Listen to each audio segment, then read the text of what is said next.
chemically brought down on its knees. With every breath that I breathe, clenched fists and gritting teeth. Tonight the energy flowing in me is waiting for relief. Thunder beneath my feet, I sight you on alive until the dawn. The darkness falls and I lose control. I feel it in my bones, a sparkle in us through the shadow. Can I fight the way before me? It's coursing through my soul, a road to guide us through the sorrow. But can I calm this storm inside me? This electricity, a part of me that's under pressure, charged up, my fuse igniting, a sight you wanna see. I'm outside pointing to the sky, gonna make the earth shake 'cause you can't contain me. Voltage bursts through the black of my eyes, put my finger on the trigger and I'm shocked, you baby. Against the odds, until the dawn, the darkness falls and I lose control. I feel it in my bones, a sparkle in us through the shadow. Can I fight the way before me? It's coursing through my soul, a road to guide us through the sorrow. But can I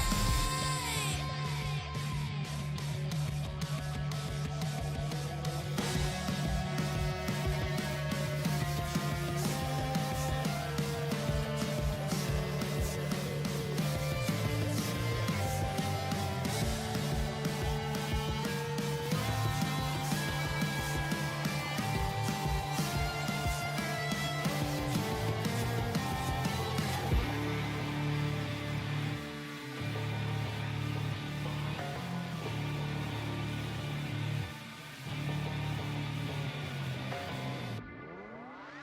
inside me? I feel it in my bones, a sparkle in us through the shadow. But can I fight the way before me? It's coursing through my soul, a road to guide us through the sorrow. Can I calm this storm inside me? I feel it in my bones, a sparkle in us through the shadow. Can I fight the way before me? It's coursing through my soul, a road to guide us through the sorrow. But can I calm this storm inside me? This storm inside me.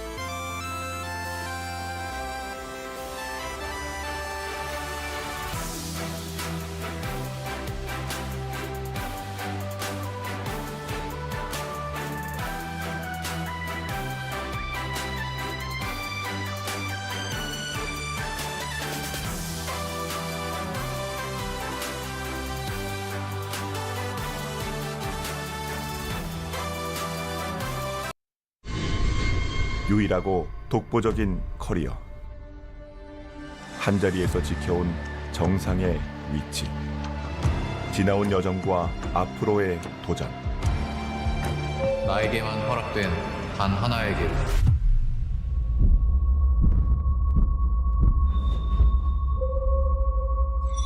Only one road.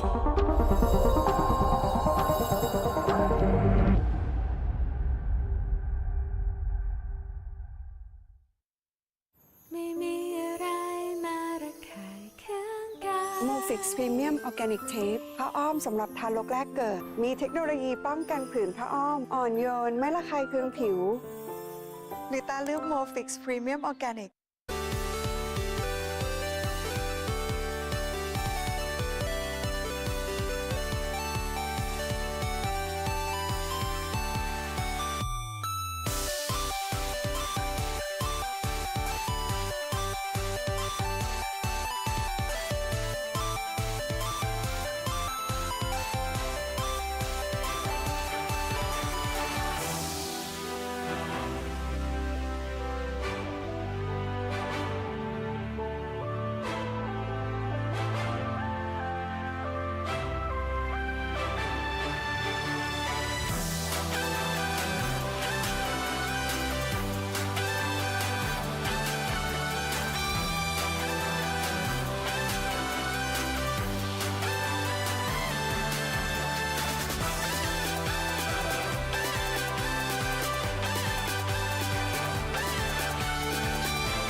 This is how you open.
KT 화이팅!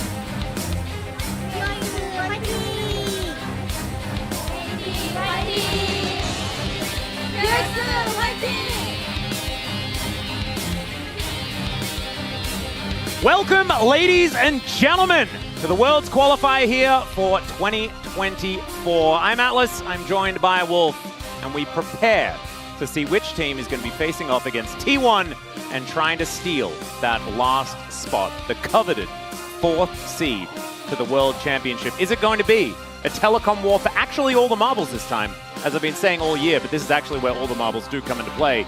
Or will B&K do the unthinkable? That is the question, as I think we have a very clear favorite, at least amongst the global casters here in KT Rolster, but B&K, their form is somewhat unknown. I think that's true of both of these teams, but KT have shown a lot more depth in drafting right now, have a lot more pocket picks. On the other side, B&K's drafting really left a bad taste in everyone's mouths at the end of regular season in that playoffs match. And you can take a look at the bracket here for our regional qualifier. As you just mentioned, T1 lost to D+ yesterday in a very, very close series. The winner of today will face them to decide our 4th and final seed. Wild to think with T1's dominance, not only this season, but last season, back-to-back finals, etc., that they would actually potentially, at their best, coming in as 4th seed. But if they lose to whoever wins today, they will not be going to the World Championships. It's kind of crazy. They won't be able to defend their World Championship title from last year if they're unable to beat whoever wins here today. So, a lot of comparison needs to be made. And the thing is, I don't know whether T1 or D+ really put their best foot forward yesterday. Things were somewhat messy. Drafts were definitely experimental. And we'll see whether these teams are going to be very different, as yes, the spirit of 2022 DRX is carrying through. And if KT qualifies, it means that we are sending every member, except for Juhan, to the World Championship. That's right. It's And actually crazy. And you know, we've been here before. We had in that very 2022 Worlds qualifier, we had Live Sandbox, we had KT Rolster, we had DRX, and we had 2 favorites of those 3 to go in as that final seed in Live Sandbox and KT, but DRX actually upset and surprised. Perhaps this time B&K will actually be that team. Again, no one's predicting them right now. We're talking about the parallels between KT Rolster and DRX, but B&K really do feel like the underdog in this tournament, coming in with 10 World Championship points to this qualifier. Yep. The difference between these mid laners here is definitely in terms of champion pool. BDD playing mostly Smolder at the end of the season, as well as in that playoff match, playing a ton more Smolder faster than everybody else, and was playing it better than a lot of mid laners here in the LCK, but I don't think he's going to be given the opportunity to play it today, whereas Closers played a little bit more of the eclectic picks. He pulled out the Azir, he played the Zeri, and even tried that Akali in the D+ series. Yeah, and I think it's really interesting because I think KT kind of benefit from early on in a patch cycle, because I feel like they do figure things out a little bit faster, or they have theories that they want to employ, and when they become the new meta, then KT loses that, edge to their blade, if that makes sense. So yeah. We'll just have to see what else they have cooked up, because the game, it's not all just your ban Smolder Maokai and stuff, it's not all Ziggs. You can play other things, and we'll see what this gentleman right here has planned for us today. Beryl, the mastermind of KT. The rest of them, definitely great in their own right as well on any given day. And we just don't know, right? We don't. Who wins, a coin or KT? 50% of the time, it's either one of them. That's basically how it goes. And, we've been in this position before. It was Deft who said he would likely retire after the season. He's back here 2 years later after picking up that Worlds title, saying he will likely retire after this year. This could be the last time fans watch Deft play a professional series of League of Legends if he is defeated tonight. Insane with how long his career is. But he's looking to make that last dance happen one more time, Atlas. It would be absolutely insane if he was able to do it. But almost equally insane is if this team of young upstarts just cruises their way.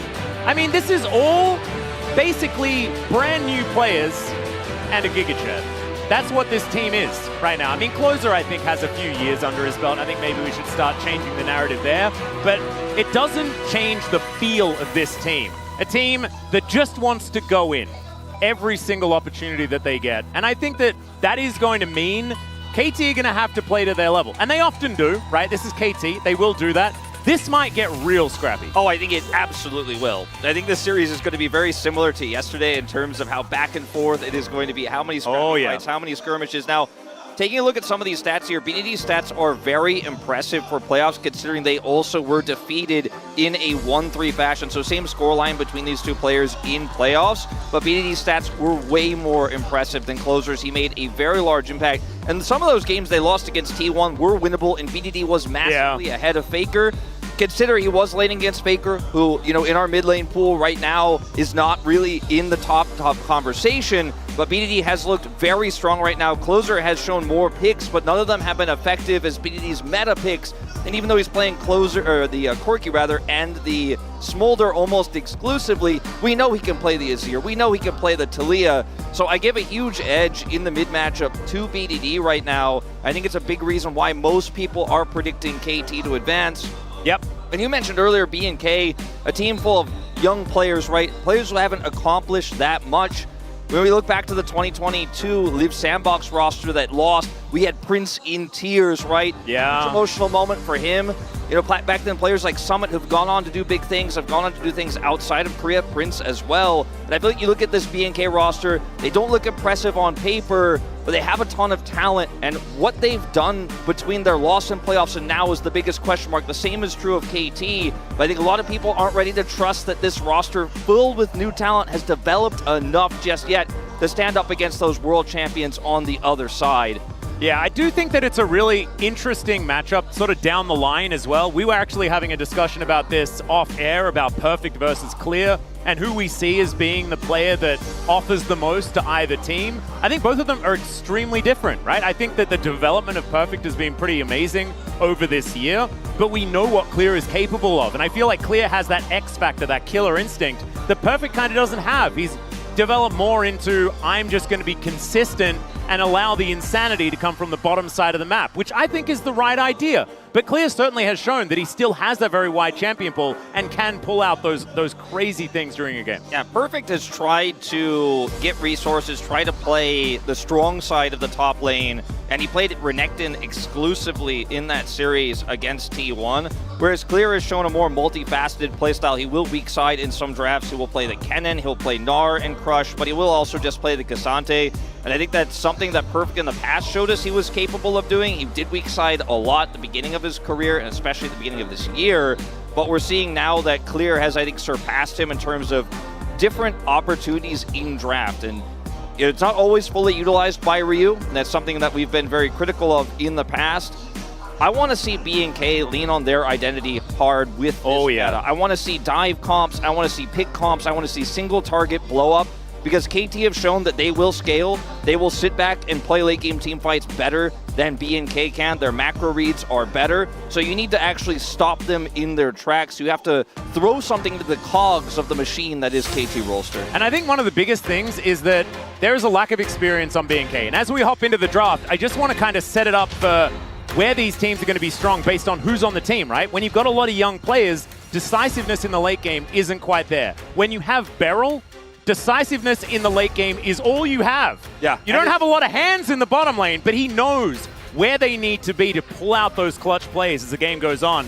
I think ending it pretty quick sounds like a good idea. Now, KT at blue side, we knew there's going to be a ton of jungle bans going into this series because you've got to target Raptor. He had a really good Lilia performance. His Vi is fantastic, right? He will even pull out the Lee Sin. But on red side, you're a little bit priced into banning that Smolder away. You have to ban the Rumble away. Maybe we'll see an Ivern ban or a Maokai ban in this third slot, but Pyosha gets the other tree if he wants to take it here. Not necessarily first pick potential, but I don't really see Raptor picking up the Ivern. Banning that one away instead will be the choice here, and that does leave Pyosha his iconic Maokai, but they're going to go for the Ziggs instead. I actually think this is really smart. We know that Def has been playing this throughout his entire career. Not necessarily his favorite champion, but it's extremely strong right now. And this is kind of the development, right? It's you have to kind of work out whether you're trading the Maokai or using that as kind of your answer to going into these Ziggs compositions. It's got to be a Tristana lock here. Ziggs Tristana, so powerful, but I was expecting Renekton, Wolf,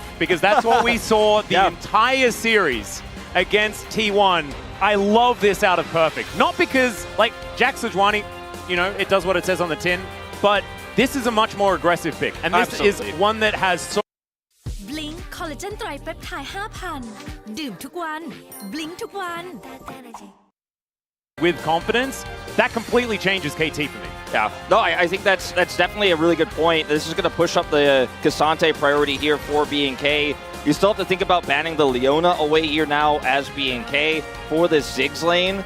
But then you've got to take that Tristana likely away from BDD too, so ends up getting very tricky when they push this bio up. Talking about Sejuani, when you have this really strong top jungle duo, it's Pureshik's by far most played. You think about the Maokai, the Ivory's played 6 of each. Oh, yeah. They're his second most played next to 17 games of Sejuani throughout the summer split. It's definitely been his best and most iconic pick, as we will see actually a Yone ban here. Because of the synergy between Sejuani and Yone, reasonable ban. Yeah. But still, that Tristana could be a huge problem. I think that Tristana could be a situation. I do think that Wind Brothers have a fair bit of power here. They've got lots of rockets, things like this, things that you can block with a wind wall.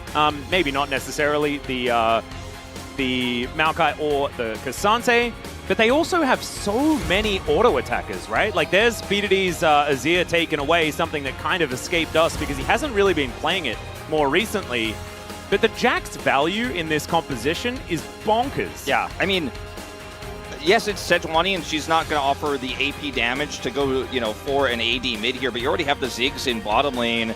Tristana completely ignored here. When you have Jack's side lane power and split pushing, Ziggs pushing, Tristana pushing, you could get a few grubs that gets pretty insane, so I'm surprised they're going to leave that open. It looks like KT not necessarily interested in it, though, because they did prioritize the Jacks much higher. We will see the Poppy to come through here. Yeah. And this does kind of discourage the Leona pick because it has been kind of the soft counter there in the bottom lane. But that Tristana, man, I just cannot overstate how fast turrets disappear with these 3 champions that KT Rolster have. And their macro game has been so good.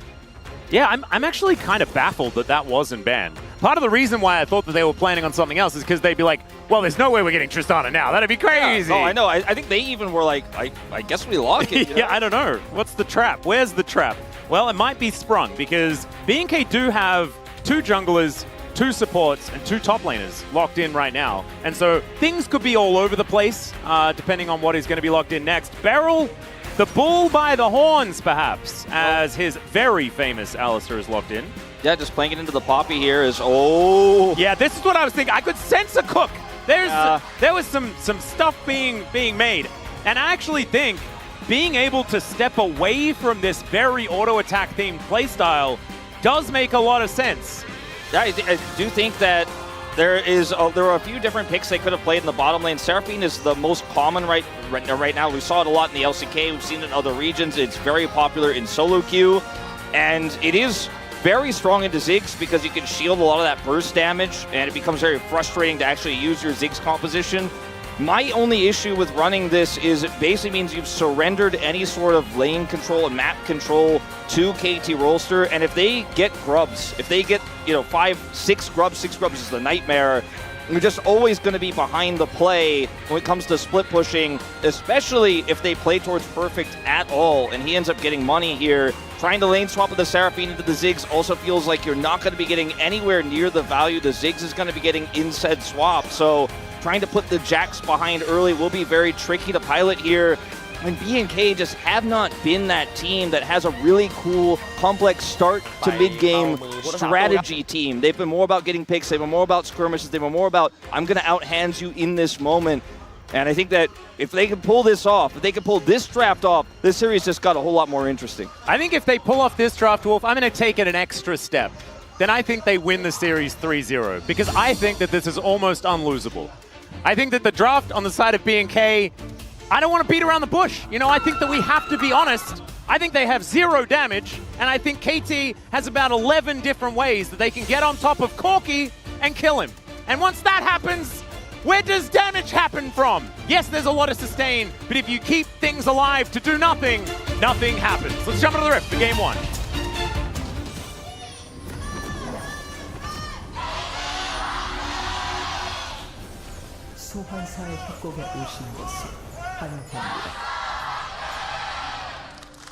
Okay, I might have gone a little bit overboard, but I feel like it was No, kind of... not really. I just, you said the quiet part out loud. Yeah. I was kind of like, well, if they win with this, I mean, it says a lot about The elephant snuck into the room, and instead of ignoring it, we just turned over and yelled at it. As Deft is walking away. Satchel. Holds onto his flash, he's fine. Yeah, a little satchel start. That's all right. That's totally fine. Won't have to flash. We'll be able to back here. And basically what I did was made sure that we evened out the series, because we pretty much just said this is unlosable for KT. Yeah. And so now there is about an 80% higher chance that B&K win this game. The series completely still up in the air. The fact that KT were able to get, I mean, the Sejuani, that's one thing, but that is, again, Pyoshik's best and most played pick this season. Then they have the Tristana and the Ziggs, and then there's a Jax in a favorable matchup. It is just, it's all coming up KT. As Perfect is going to come over here and start annoying Raptor. Their lane swapping Deft to the top lane. Alistair still in the bottom lane here for Barrel. And that's some popcorn chickens for Perfect here as well. He'll grab those. And Clear is just going to fight Deft just a little. There's no pool party Ziggs, which is another nerf to KT, so maybe we feel a little bit worse about how this one's going. As Barrel's just sort of wandering around here on this bottom side. Yeah. And we'll see how he goes after either Perfect teleports down there or Pyoshik gives him a hand or something like that. It looks like no dive is really being set up at the minute. So at the same time as Deft is just going to push this out and then can TP bottom, they also deny Raptor a little bit of farm. They get Pyoshik ahead. He's got control of his part of the jungle right now. Tiduro coming up here at level 1, trying to get something done here, but has no agency closer, doesn't have prio. And Barrel is just chilling. He's also not losing too much experience down here in the bottom lane, so this is feeling very good for him. There's that teleport. It's actually going to be from Perfect. Yeah. Very interesting that they're getting in for Perfect. Oh, no. There's the flash. Gets it out of Henna as well in response. Not able to quite get the headbutt back into the waiting arms of Perfect there, but you'll take the Summoner Spell trade because Barrel still has one. Yeah, he does have the Hex Flash. Now Henna being down flash, pretty frustrating for a potential follow-up gank. Wait. Happen. Do they also just get to freeze? Yeah. Oh, God. Well, there's no crap. This is a disaster. Yeah, because now Henna has no flash, and this Jax will kill the Seraphine that's flashless if he gets on top of her. As Deft is melee speaking range. of getting on top of them, okay, just sidesteps. I guess that's how you do it. Just don't get hit, forehead. And, you mentioned KT having kind of the strongest earlier part of a new meta. This isn't, anything that's very groundbreaking, but it is quite unique in how they've lane swapped by leaving the Alistair bottom, having the Jax teleport down into the Seraphine, and Deft just feeling very good about winning a lane into this Cassante. The Jax did suffer a little bit of lost experience, obviously being in a lane with 2 people, but they get the flash away from Henna. He doesn't have any big leads, and Pyoshik is getting so much value, and he's going to come up here for a gank. Yeah. Short fuse, not quite stacked up here from Deft. Throws out the bouncing bomb, does not find Clear. With 3 caster minions, I don't know whether this is dive territory, but Pyoshik will have you believe otherwise. As now picks up the turret aggro. Winter's Wrath does come down. Do they have the damage? The answer's no. Passive does come on through, but Deft almost just dies from one charged up turret shot. That is going to be the back coming on through. So double teleports now available for both Deft and for Clear. So not a whole lot to be gained or really lost in that instance. Yeah, I think the big win here is for B&K though, in terms of they had the teleport and the Jax is losing experience bottom side. I think that KT felt like they needed to secure that kill to make it worth it for the lost experience for their Jax there.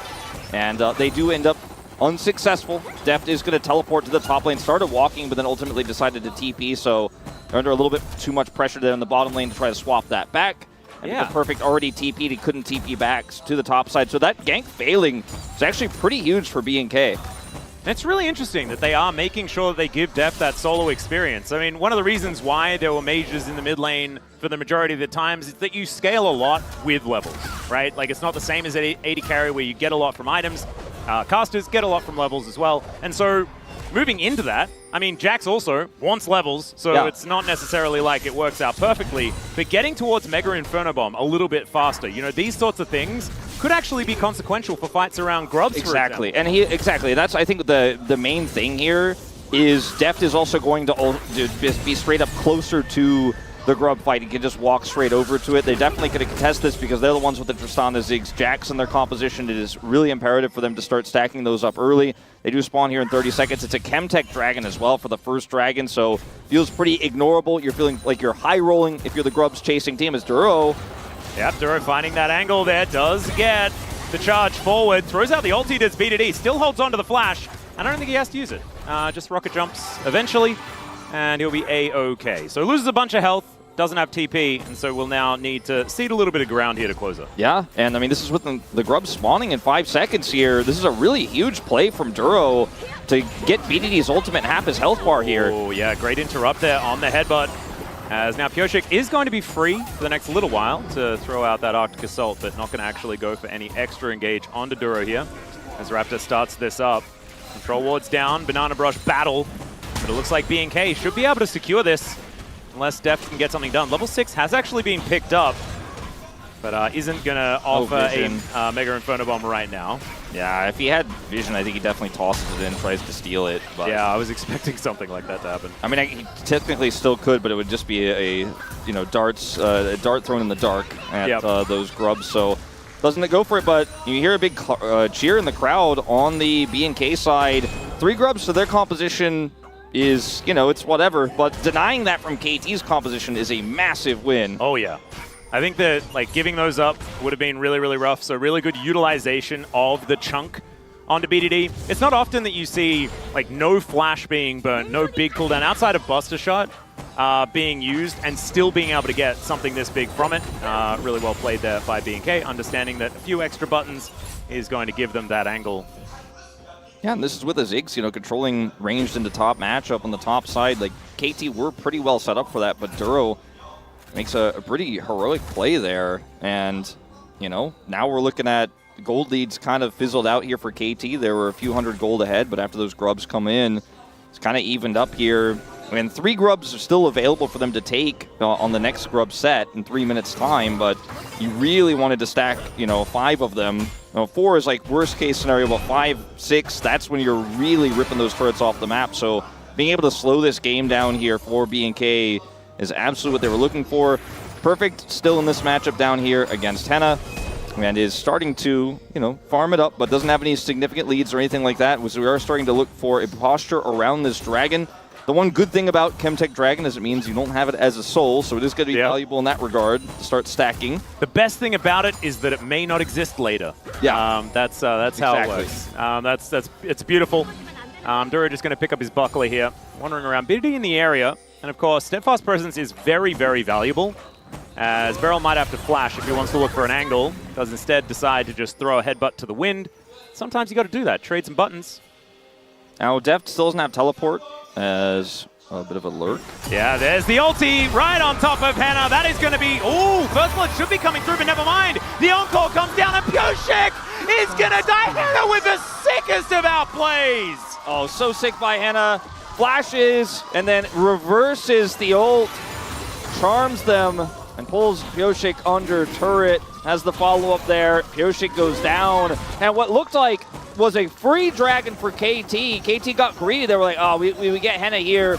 We lock him down. Maybe he doesn't react to the ult. He doesn't flash. We take him out, and then we get the Dragon. Instead, they lose all their health. Pyosik dies, and they give the Dragon off of the play. A very big disaster here for KT Rolster. And, it's like you said, this draft feels unlosable, feels like a huge gap, feels like they've got all the tools. And some mistakes coming through here in B&K, getting some big incremental advantages in this game. Yeah, and look, we don't want to overstate it or anything. Gold is even, it's a Chemtech Drake. It's not exactly end of the world for KT. And I think as the game goes on, they have a little bit more flexibility in ways that they can win the game, right? You're going to generally win side lanes if things are in a relatively even state. You've got wave clear for days. It is a little bit more comfortable, but that does not stop this from being an absolutely amazing play. All right, so he's stunned. Shields, flashes, ults, gets the charm, gets the root. Pyosik's still under turret. Pyosik then flashes while still in turret aggro. 야, 죽냐, 이게? Dead what? He's not real happy with it. Nope. And, Henna just handled it well. Also expected that the play was going to be made there. And just handled it super well. I mean, one more tick of his health and he's dead before he can actually make that play, but he does it with the last sliver. It might have been that if the passive wasn't stacked up, he might have just been dead. Yeah, I mean, managed to have that one available. Certainly a game of inches, but he played it so well. Consider also the top dive was also just one, just one little extra auto to kill clear, and they fail there, they fail on the bottom side. BNK now contesting the second set of grubs here. KT would not be happy with giving all three. I don't think they will. Yep, no encore available here from Henna for the next little while. That might be a way for KT to try and get themselves in here as, all right, Keeper's Verdict does come on down. That's going to get rid of the cow as they're looking to try and get themselves a fourth grub, but the reset does come through and the poke is there. Something that BNK are struggling to deal with. The ulti comes through, a little bit of over-aggression maybe as the Buster Shot comes out. Not going to be enough to kill off Raptor, but it is at least enough to send the message of please get the heck out of here. Yeah, BDD looks like he should be able to save this plate, no problem. There's a thinned out wave here, and this is going to be Pioshik getting the last of these grubs. Does have his smite available for this one. And Duro, there's nothing really he can do over here. Just going to come over and be annoying, but not going to be able to deny this final grub. We'll clear this vision. Pioshik saves his smite for the final one to make sure that Raptor comes in. Won't be any trades. He already used his smite earlier. So KT will even up the grubs. And 3 grubs still going to be valuable for this composition, but we're not going to be seeing Voidlings or anything like that. Nope. And as far as plates are concerned, it's only this one in the bottom lane for BNK. So as far as, the Ziggs test, it's not exactly flying colors here for KT so far in this game. Yeah, the top plate is nearly down, but nearly doesn't count. And yeah, they lane swapped, and there's, turret protection there on the top side for lane swaps, so didn't end up getting that much value. Didn't really push that much into clear when he was in that 1v1 on the top side. So Def does have his Luden's Companion. He is stacking up a tier right now, and I don't think he will be looking to build Seraphs this game, but just wants the extra mana. Yep, and it's going to make someone on the desk maybe a little bit unhappy, but at the end of the day, not too terrible of a start here for him, but not the start you were looking for. And the lack of grubs means that once he starts getting unlocked to satchel turrets, he's going to have a little bit of a slower time with it than he would otherwise have liked. Yeah, and at least does manage to even things out, right? Like no one really has that extra grub advantage, but they did have to fight for it. You can see now it is a very slim lead for BNK, especially considering the fact that they managed to pick up that Drake. The thing that's an issue to me is that I'm still trying to figure out how teamfights are going to be won. And yes, they have a lot of CC, and if they can manage to let Closer do exactly what he wants for an entire teamfight, they could win, because there is a lot of lockdown onto single targets. The problem is, KT on the other side have a lot of ways to just kill Closer.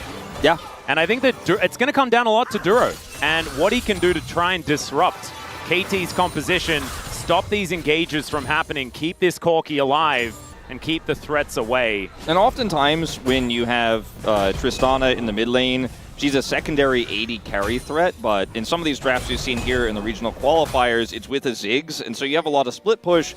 But when the burst of the Ziggs is denied by a Seraphine and Locket here that Raptor has picked up, a lot of the time you really only are that single threat, and there's nothing really to empower the Tristana. There's no Ivern to shield her. There's no way for her to just pop off by herself. So it gets very scary if she doesn't get the agency to actually team fight and get those resets. So KT need to be super proactive themselves. Ooh, a little bit of a sidestep there as BDD going to have to jump away from Closer. Stacks up the bomb though, and now Barrel's making his way in. To Narnia goes the Glacial Prison, but the bouncing bomb is pretty good. There's the flash pole on top of Duro. He's burning down, but does get the flash. The Nature's Grasp to keep them all caught up. And Perfect just teleported in. The Keeper's Verdict just on top of the cow.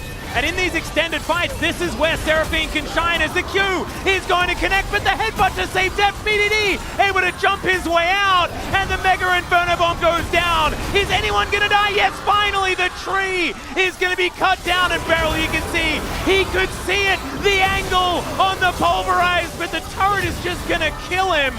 And Henna once again in trouble. The Buster Shot's going to do it. BDD locks down the kill onto the Seraphine, finally getting KT's revenge. BDD has just been so good at seeing these angles, knowing the calculations on the Corki, on the Tristana this year, does end up clutching it out. BDD's sacrifice not in vain. This is kind of a weird situation, and I think if this hits, this situation becomes way worse for BNK, but it misses, and yet still, they have to use the Nature's Grasp defensively. The ult here from Duro is going to get Barrel away, but not that far away. And then they continue to try to force the issue because they don't want to give the Herald up into this composition. This knockback from Barrel was absolutely fantastic because BDD still has his jump and they can re-aggress. Now, when you have Counter-Strike in this composition too, BNK cannot continue to push, they cannot continue to group, so even when this ult comes through onto Barrel, this knockup ends up being so fantastic. Satchel comes through here as well. They'll look at BDD, realize, you know what, I do have the damage, and flash in for the ult, but I think BNK playing that last fight and that setup so disrespectfully, I think that could have even gone worse for them than it actually did. Yeah, I think if Beryl had have actually got like the perfect Captain Jack on his ultimate through the Encore, which I think he was like trying to do, he could have even got the Pulverize onto all of them in the end as well, so it could have been even better. But still, of course, Beryl's going to make that play, tank that turret, and die. That was always going to happen, but the fact that the cleanup did come on through by BDD. It looks like it's Infernal. Oh yeah, well it's a very small amount of Infernal. It's just the sunset of the Infernal. This is, you know, one of our last days of the LCK before we get into World Championships mode, and so the light is really going out for our Infernal souls. It's a waning Infernal Drake. It's definitely very waning. We're not going to have the crazies out tonight, Wolf. No, that's all I'm saying. Well, it is very good for both compositions, but I would argue stronger for KTs because of the amount of ranged poke they have. If they end up getting the Soul, the Ziggs bombs really hurt. Can be good for a lot of different champions on the side of BNK as well if they're able to lock that down, and does give the Seraphine a lot more damage. But, you know, I think the only dragon that would have been better in this case for KT would have been the Hextech. Oh, yeah. And I think that goes on both sides. I do think that if it was a defensive Drake, then that's a bit worse for BNK because they don't need more defenses. We could see how long it takes for them to be whittled down and killed. I think getting a few Infernals might be able to answer some of the damage problems that we could be having here. It feels like a little bit of overkill for KT with Ziggs, Tristana, and Jax all being able to wail on their opposition. But they won't say no. As now Pioshik looking for Duro. Steadfast Presence is now on cooldown. Winter's Wrath comes in, but there's the Keeper's Verdict just to get rid of him.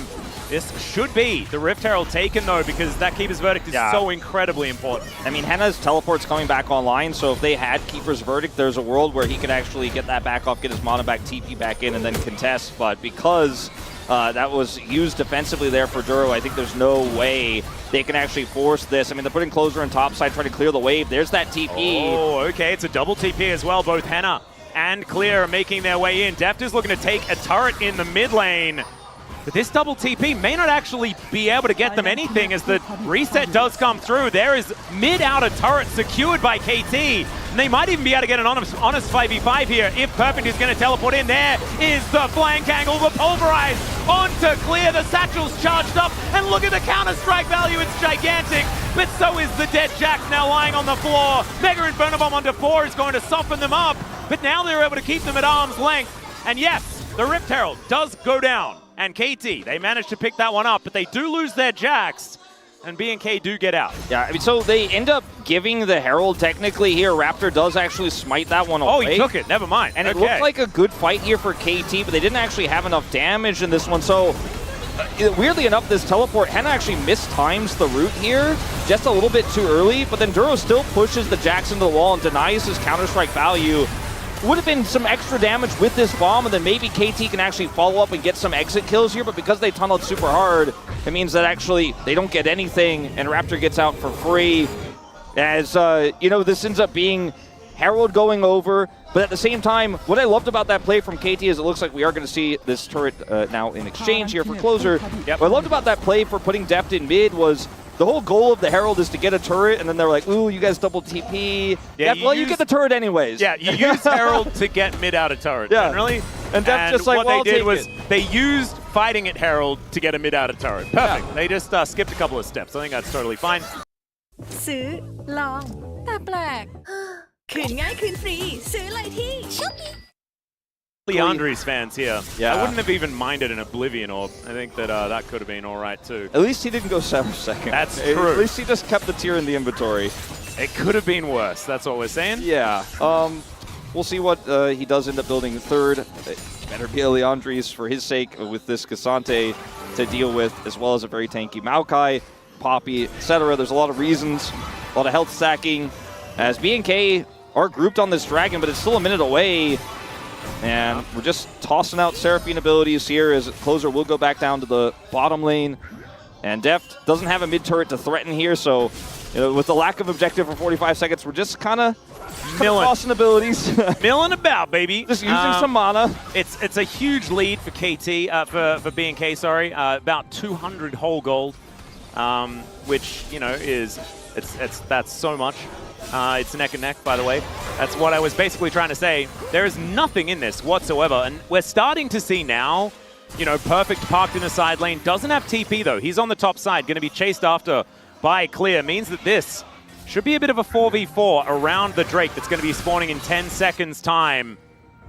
And it's Clear that actually has to pick up the wave. So first roam comes out for Perfect. Teleport is almost up for Clear, but they have a few seconds of leeway here on the side of KT. Yeah, Perfect has the faster track, as you said, but doesn't actually commit to coming down here, as KT are just trying to win this poke war with Deft.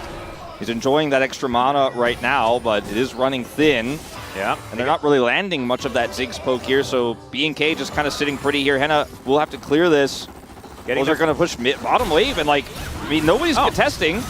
Yeah, well now the teleport is coming in. Clear does get his one back up and available, and Pyosik is just out of there. They're just going to give over the Drake.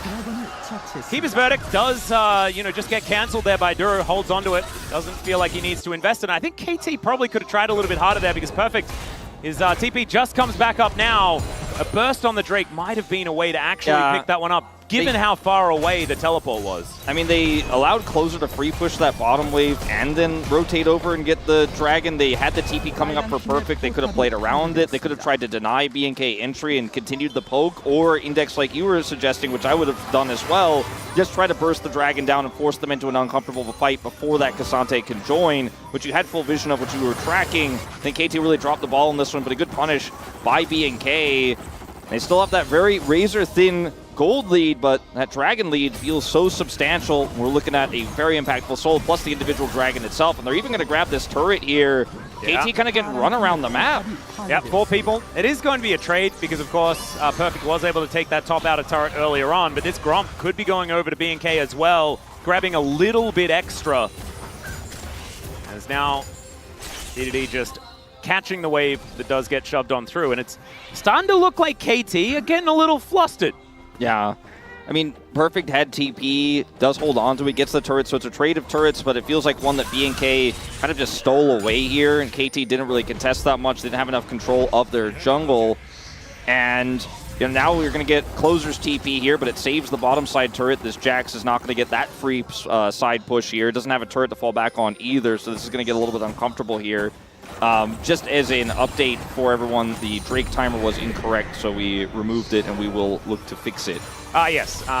It's not actually the twilight hours of the dragon. So we've now just cancelled dragons. There are no more dragons in this game. It's not actually true. It is still going to be coming up. We'll just make sure that we get the timer fixed up as another Keeper's Verdict comes out. Just a little bit of zoning there as he waves the hammer around. Shelly not going to really do too much, as this turret still sitting on about, 40% health or something like that. BDD now looking for a bit of an angle to head back towards the top side and continue farming things up. So Tristana Jax in the 1-3-1 seems to be the play, and you keep Deft in mid lane, endlessly clearing out waves. And I don't know what BNK can do to stop that from just meaning KT can slowly but surely get advantages, but so far so good on the side of BNK, to be honest. I think Pyosik has to try to play towards the bottom lane here. Right now they have Perfect down there, but they have all 3 teleports. They could definitely swap lane assignments, because playing through bottom lane, that's the gold you can get right now. In between these dragons here, you're down a dragon. You want to play through bottom side anyways to get that vision to actually fight that next dragon to even it up 2-2. See, Pyosik is pathing down there now. They even have BDD coming over here, hidden on the map right now because the wave was pushed topside. And KT are very well set up for this. Ideally, they'd like to get both of those objectives, but BNK will come over and deal with this, you have to imagine. Unless they want to try to trade for an early Baron. It's 25 minutes in. They don't have vision control there. B&K kind of missing the mark on this one, not realizing that KT would be grouping bottom side here, and it looks like they're just going to lose this turret because they already got top, and they're not grouped for mid. They don't get much in return. They are going to start that Baron, but again, it's on vision. All those TPs are still up for KT. Yep, they're going to be teleporting in to try and get this one done. It's going down a little bit faster than I was expecting, but still not the fastest of Barons here at 25 minutes. Deft does have that Mega Inferno Bomb up and available, and the damage that this Baron does right now is a lot larger than what B&K can sustain through, so they are just going to back away. They get those teleports, though. Yeah, they get the TPs. We'll have to use one themselves to try to protect this mid turret, though, and this is the power of this comp, even with only the 3 grubs. Clear has to come over here and clear this, otherwise Def just rips that turret off the map, and then they take all that extra gold as well. They got the bottom turret, so yes, they had to use TPs, but they deny the Baron relatively easily. Didn't set up a ton of vision around Dragon, and now B&K without vision on this Baron are like, well, guess we have to come back over here, as we don't want KT taking that one away from us. They don't have a ton of damage to do it just yet, and obviously Trist is showing topside, but they still want to come over and contest vision. The real prize, though, is in 40 seconds, that next Dragon. That's the one that both of these teams absolutely will be fighting for. And it's now a full moon of an Infernal take as well, which is absolutely gorgeous. 30 seconds time. Soul Point would be gigantic if B&K can get it. Because one thing that KT does have is inherent tempo, just based on how their composition works. They clear waves faster, they do Barons faster, they kill stuff faster, so that they can get those rotations a little bit quicker on the map. I think B&K has been playing ahead of what their comp is capable of as far as being able to keep up with the macro. Absolutely. But KT, they cannot give up this streak, because then you just get it for free. If you have the Soul Point, you can run your opponent around the map. And I think Kyoshik needs to find some of his confidence back. I think that that first play where Henna kind of made the fool of him is kind of in his head. For Ziggs also with the Void Staff and not Leandri's isn't doing all too much just now. Raptor taking a bit of damage here is perfect going in. Let's see whether Pyoshik's smite button is going to work out. Well, it's not going to matter because he's just evicted from the pit. The Encore going to get flashed out of the way there by BDD. And now KT, they need a team fight if they're going to win this one. Pyoshik making his way back in. The big one's flying down, but I mean, I don't think KT was ever really going to die because there's not a lot of damage, but still, there will be damage after an Infernal Soul is picked up. Yeah, I mean, Def did some poke, you know, onto Raptor, but it doesn't matter if Duro's just going to end up ulting your jungler away. You can't contest the Dragon. And Duro, I mean, he's 0-0-2, but I feel like he's had such an impactful game on this Poppy, from the mid play to deny those first grubs.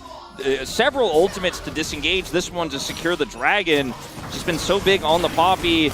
As watch this again, Pyoshik trying to get in here. A lot of damage put onto Raptor, but he just kites it back, has the Seraphine shields for the bomb, and then, uh-oh, jungler's gone. That's a problem.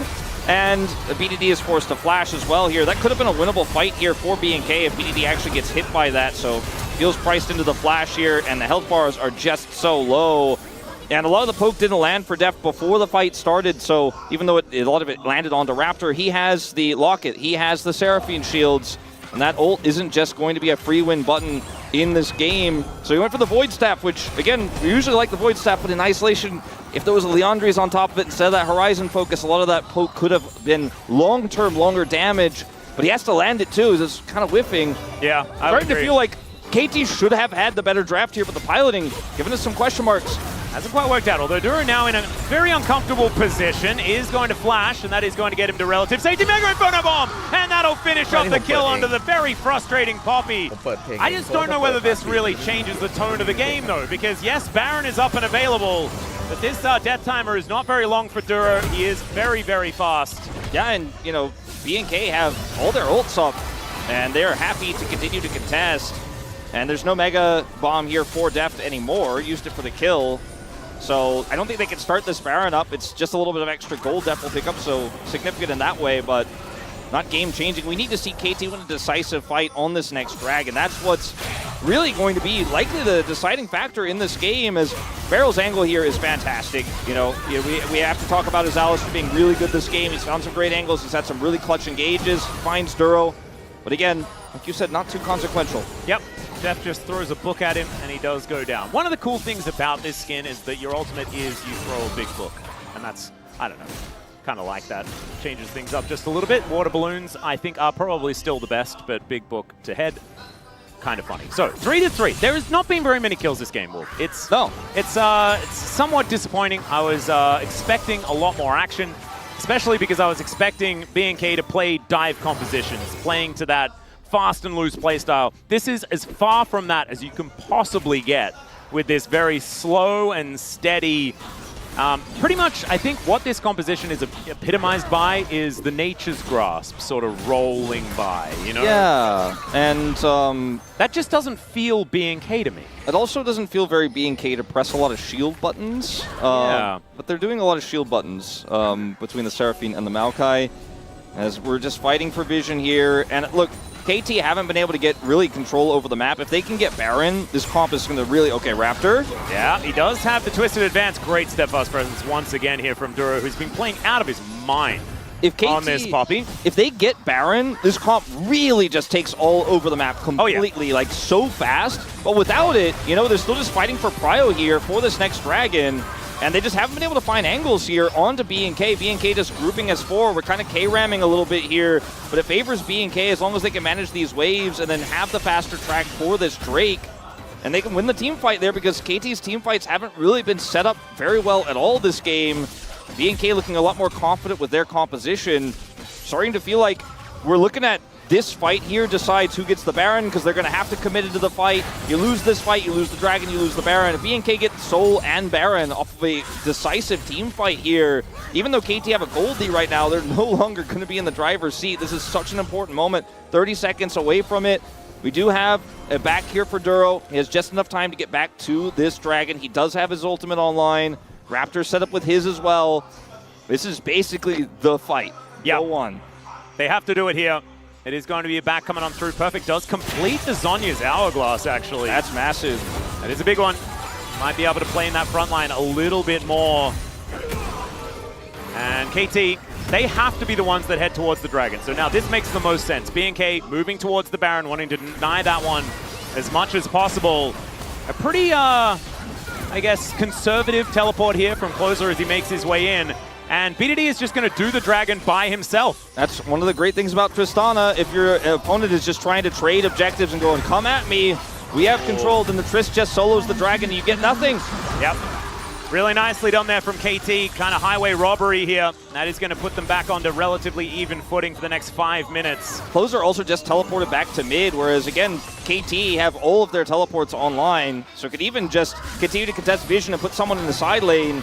Yeah, it's the conservative teleport that really did not really do much for B&K, unfortunately. And I feel like they've been playing on the edge of the right amount of aggression throughout this whole game, being able to push KT just enough to be able to just take more from each situation that they've been given. That was the first time that KT kind of out-macroed them. Yeah, and B&K have a comp that is so amazing with turn. You have a Seraphine, you have Maokai, you have the Poppy ultimate.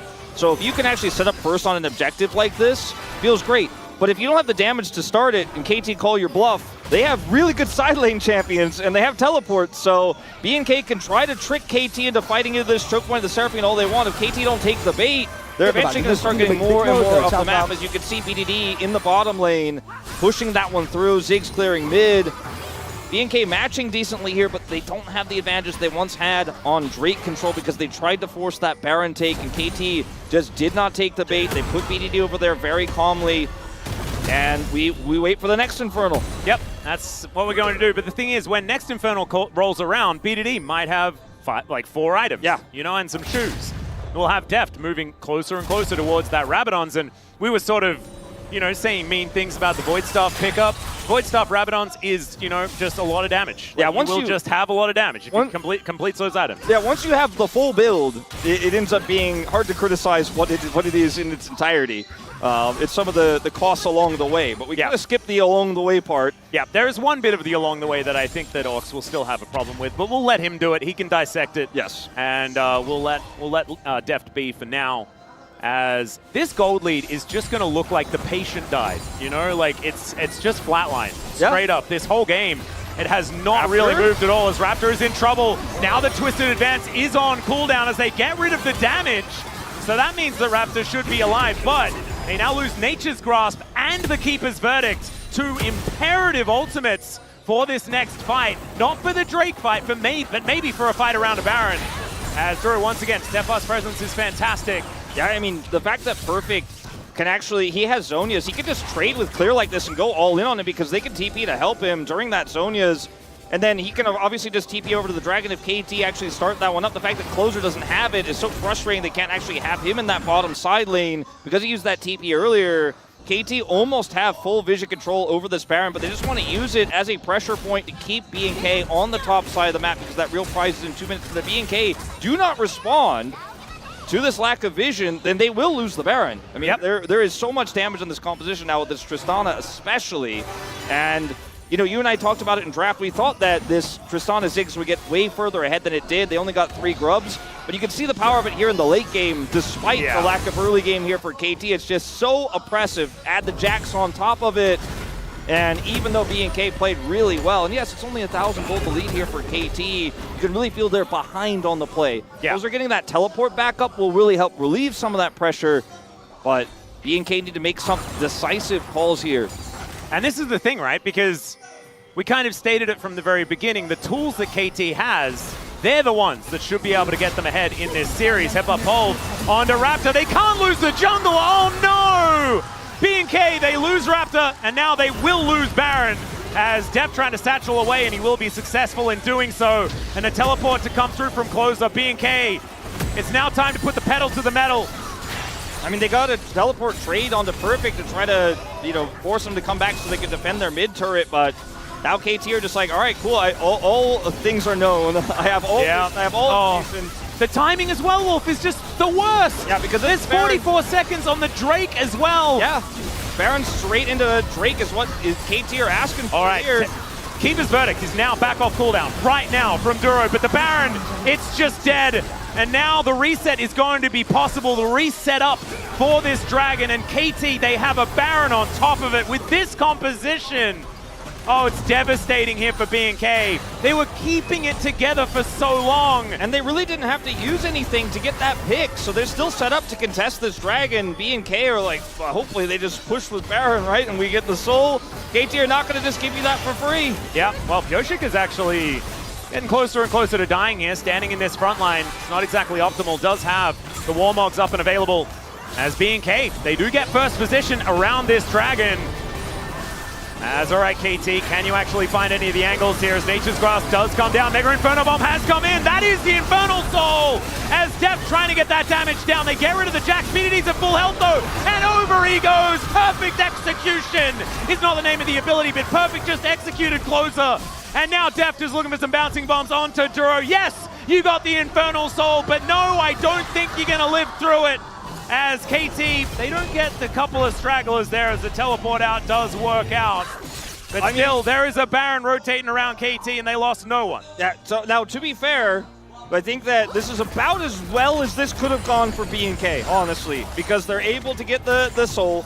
They are going to have that potential Elder fight here. And also, because this fight ended up taking a pretty long amount of time, it really withered the Baron opportunity here of KT. So it feels great when you have Baron right before Dragon, because you can use that for Prio. They didn't actually get the Prio away. Yes, they get the kill here, but the Dragon does go over. Really nice Keeper's Verdict again here from Duro. They're able to zone away the enemy jungler with that Nature's Grasp. Good play from Raptor.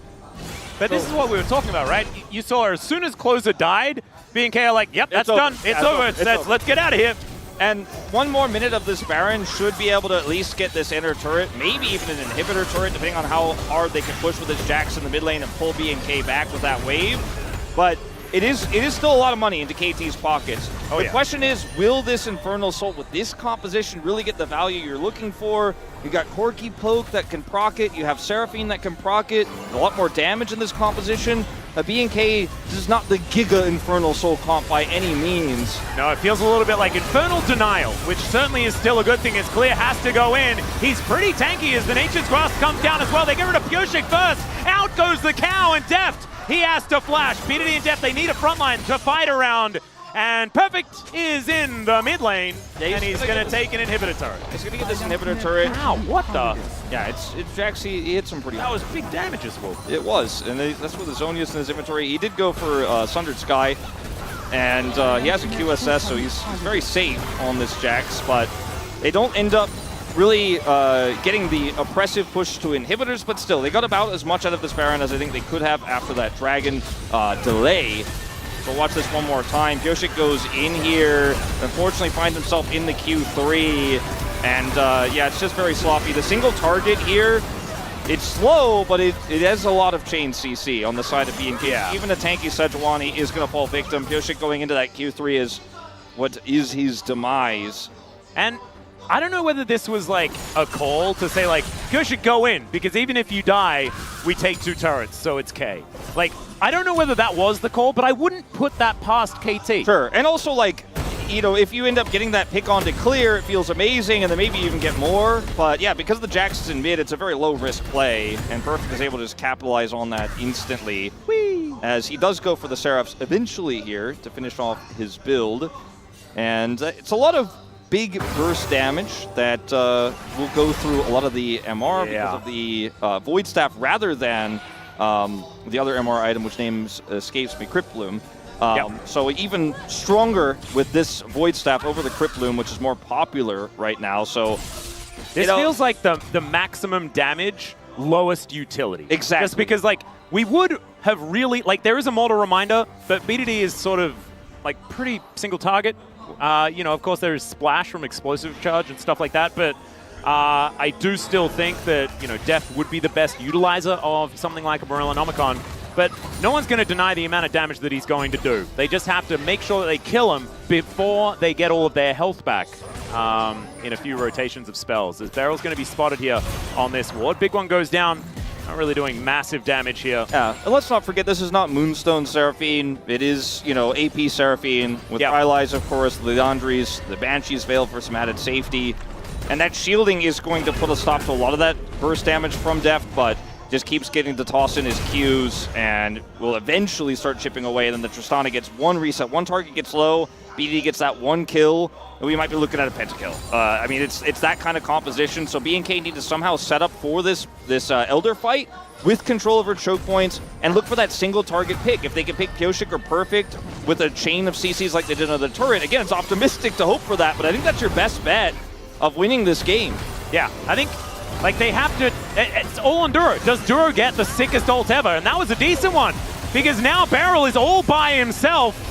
Doesn't have to ult though, and is just going to walk his way out. So never mind, keep his verdict now on cooldown, and BDD rocket jumping away. So Perfect, possibly in a little bit of a rough position, but does manage to leap strike his way out. Closer will be able to eliminate that control ward as Henna. They thought that they may have had an angle there as Raptor taking a lot of damage. The Encore armor just won as Deft trying to get himself out of there is successful for now, but he's kind of out of the fight as Raptor extraordinarily low. Perfect trying to get into that back line as Duro pushes him back with the heroic charge. Beryl wants to save his teammate. Mega Inferno Bomb almost just kills them all. And now BDD is in range to get these autos down. The drive-by kill on the tree. That was so sick with the explosive charge delivery. And I think that KT just had that little bit too much damage as Henna is going to be focused and destroyed. And KT, it took them 44 minutes or something like that, but I think they're finally going to win this game. It may not have been a Penta, but that is the exact type of team fight I was talking about. Deft holds his bomb for so long, even though Raptor is definitely killable, just to get the maximum value. Players just trying to buy time here. That's a Q1, bought an arm guard just to buy as much space as he possibly can. But there is a big minion wave, and there is so much turret damage with a Ziggs and a Tristana. This game number one, my God, was it hard fought. We basically called it from the draft. BNK put up such an incredible fight that in the end it's KT. In the end, it's KT. In the end, it's one big disjointed, mind you, but one big messy fight.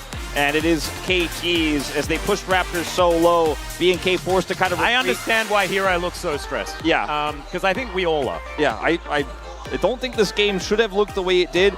But look, Duro had a fantastic game of Poppy. Some of his later ultimates were just panic and used defensively, but I think the early and mid-game he played very well. They denied those first 3 grubs. There was a solid game plan there. Like, they clearly had a plan. This was not just, oh, I guess we play Seraphine here.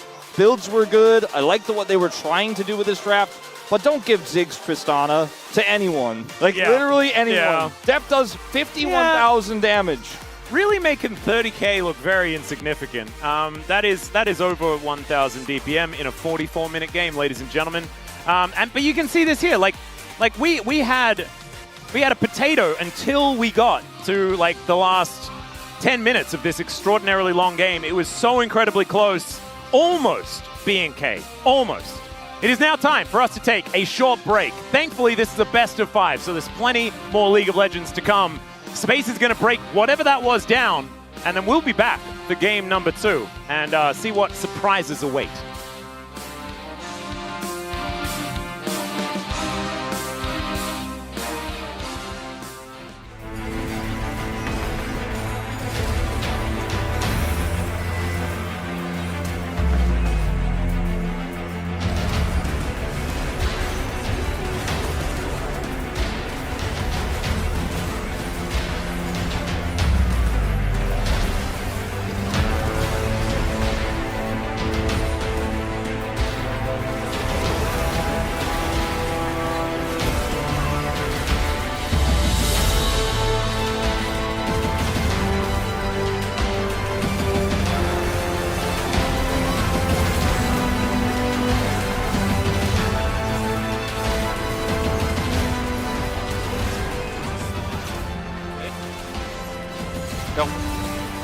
공 조심. 괜찮.